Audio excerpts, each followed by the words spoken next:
자신이 5분봉 또는 15분봉 너무 좋은데 만불빔인지 모르고 물타기에다 청산당했어요. 물타다가 이건 아니다 하고 손절할 때가 언제가 적정할까요? 자, 우리가 여러분들 이런 경우가 되게 많을 거예요. 진짜 여러분들이 막 20일, 30일 동안 수익을 내더라도 단 한 번 실수로 만불빔에서 청산을 당한다면 아무런 의미가 없잖아요. 사실 이게 정말 중요한 건데 엊그저께 제 방송 라이브 방송을 보시면 아시겠지만 천천히 흐르는 장에서도 마찬가지입니다. 천천히 흐르는 장에서도 여러분이 물타기는 정말 주의해서 하셔야 될 필요가 있어요. 물타기가 아무 때나 들어가는 게 물타기가 아닙니다.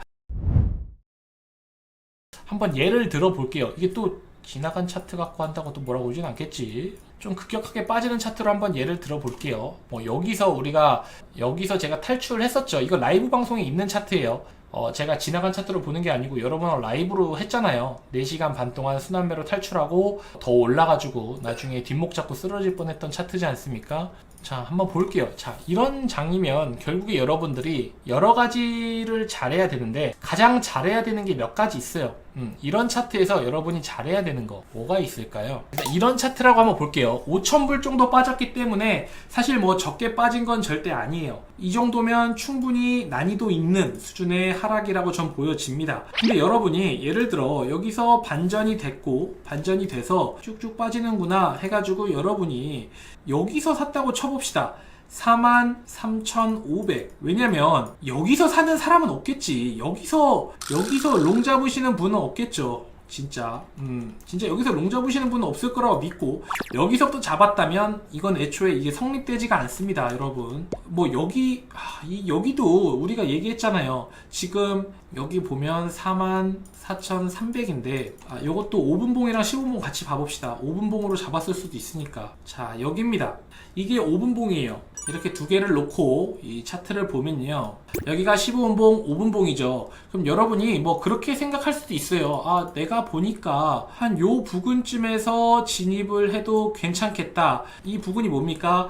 하락을 하다가 이 볼벤을 강하게 뚫었다가 사실 살짝 올라왔죠. 그래서 여러분이 뭐 여기서 44,500 정도에서 진입을 할 수도 있어요. 여기서 진입을 했다고 가정을 해볼게요. 그러면 그때 당시에 차트의 위치는 바로 여기거든요. 15분봉으로. 자, 우리가 5분봉과 15분봉을 동시에 번갈아 가면서 잘 보라고 얘기를 했는데 제가 언제 15분봉을 쓰고 언제 5분봉을 써야 되는지 여러분께 알려드렸죠. 언제입니까? 5분봉은 이 변동폭이 굉장히 좀 다이나믹할 때 5분봉을 쓴다고 했고, 살짝 흐르거나 횡보하는 차트에서는 가능하면 15분봉, 그것보다도 더 루즈하게 흐르면 30분봉, 1시간봉까지도 봐야 될 필요가 있다라고 얘기를 했어요. 그리고 우리는 절대 하나의 캔들에서 여러 번 물을 타는 사람이 아니라고 했죠. 그러면 자, 여기 앞에 차트를 보면 이때 차트는 천천히 흐르면서 변동폭이 굉장히 작아요. 뭐 한 200~300불 밖에 안 됩니다. 이런 차트였는데 여러분은 여기서 5분봉으로 진입을 했다는 거는 일단 우리가 정해놓은 그런 규칙을 어긴 거죠. 근데 일단 들어갔다고 가정을 해볼게요. 규칙을 어겼지만 여기서 들어가서 1차 진입을 여기서 했습니다. 근데 내가 샀던 가격보다 장대 음봉으로 더 빠지기 시작을 했어요. 그러면 이때라도 여러분이 15분봉으로 전환을 할 필요가 있는 거예요. 15분봉으로. 이해되십니까? 그러면 15분봉으로 보면 여기거든요. 이때 타임라인이 이때입니다. 43,500선. 자, 그러면 여러분이 일단 고민을 해보는 거예요. 자, 여기 풀 음봉이기 때문에 다음 봉을 보고 우리가 진입을 할 것인지 아니면 말 것인지. 왜냐면 15분봉으로 보면 아직 1틱, 2틱, 3틱이잖아요. 여기서 사는 거는 지금 아닌 거죠. 여러분이 5분봉 기준으로 여기서 한번 진입을 했다고 하더라도 5분봉을 가지고 여기서 1차 진입을 했다 하더라도 보니까 5분봉이 더 빠지는 거예요. 그래서 여러분이 15분봉으로 넘어왔고 15분봉으로 넘어와서 보니까 아직 1틱, 3틱이 시작도 안 했어요. 그럼 여러분이 3틱이면 여기서 2차 추매를 하는 거죠. 첫 번째 진입은 5분봉으로 했지만 2차는 15분봉으로 진입을 했기 때문에 여러분의 평단은 44,500과 42,500이 합쳐져서 43,500 정도가 되는 거예요. 이해되십니까? 그럼 여러분의 평단은 지금 여기가 되는 거고 시드는 40분의 1씩 들어갔다면 지금 20분의 1만 들어가 있는 상태입니다. 그죠? 그렇게 되는 거겠죠. 그 상태에서 여러분이 지금 여기는 계속 횡보를 하고 있기 때문에 추매할 수 있는 거는 아니겠죠. 자신있게 얘기할 수 있어요. 제가 추매를 한 구간들 여러분은 보시면 아시겠지만 이렇게 횡보하는 구간에서는 추매를 안 했어요.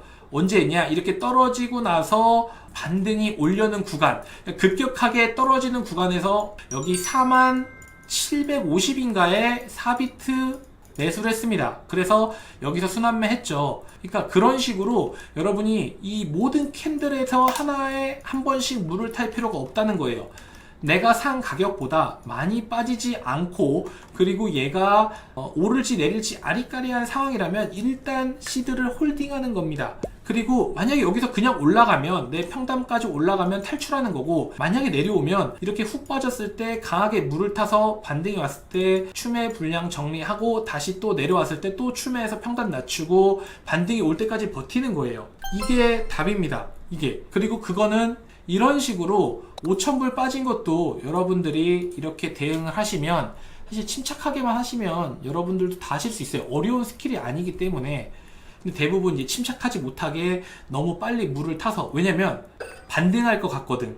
여러분들이 가장 많이 하는 실수 저도 그렇긴 한데 자 이런 거 보면 자 여기 차트 한번 볼게요. 여러분이 이 부분을 한번 본다고 가정을 해봅시다. 굉장히 반등할 것 같이 생겼어요. 어디냐면 이렇게 차트를 전체를 보면 그렇게 안 느껴지는데 어디를 봐야 되냐면 이 부분을 한번 볼게요. 이 부분은 아래까지 찍었다가 올라가기 시작했습니다. 그래서 여기서 마감이 됐어요. 이해되십니까? 그러면 여러분 어떤 생각이 드냐면 자 여기서 캔들이 좀 작아지고 여기서 더 빠지나 싶었는데 끌어올렸죠. 그러면 여기서 이렇게 올라갈 것 같은 그런 느낌을 받을 때가 굉장히 많을 거예요. 진짜로. 그게 아니면 여기서 운 좋게 참았다. 그러면 요 부분에서 굉장히 크게 반등이 올 거라고 생각할 확률이 매우 높습니다. 그래서 여러분들이 대개 하는 실수가 이런 부분 여기서 물 타는 것도 아니에요. 대부분 여러분은 요 주변에서 물을 탑니다. 왜냐면 바닥 지지하고 올라가려고 하네 하다가 여기서 추격 매수를 강하게 거는 거예요. 그리고 떨어질 때 멍하니 쳐다보죠. 그러면 여러분은 여기서 굉장히 강하게 물을 탔기 때문에 이 내려갈 때마다 고통을 받게 되고 굉장히 아프겠죠. 여기서 솔직하게 말할게요. 여러분 여기서 샀죠? 여기서 절대 떨어질 때 못 털어냅니다. 매도 못해요. 이게 이론상 이 바닥을 반등하려다가 실패하고 다시 떨어지면 우리가 판매하는 게 좋다고 했잖아요. 판매하는 게 좋다고 얘기를 하는데 거의 99%는 여기서 못 털어요. 과감하게 손절 못합니다. 저도 잘 못해요. 사실 진짜 어려워요. 손절이.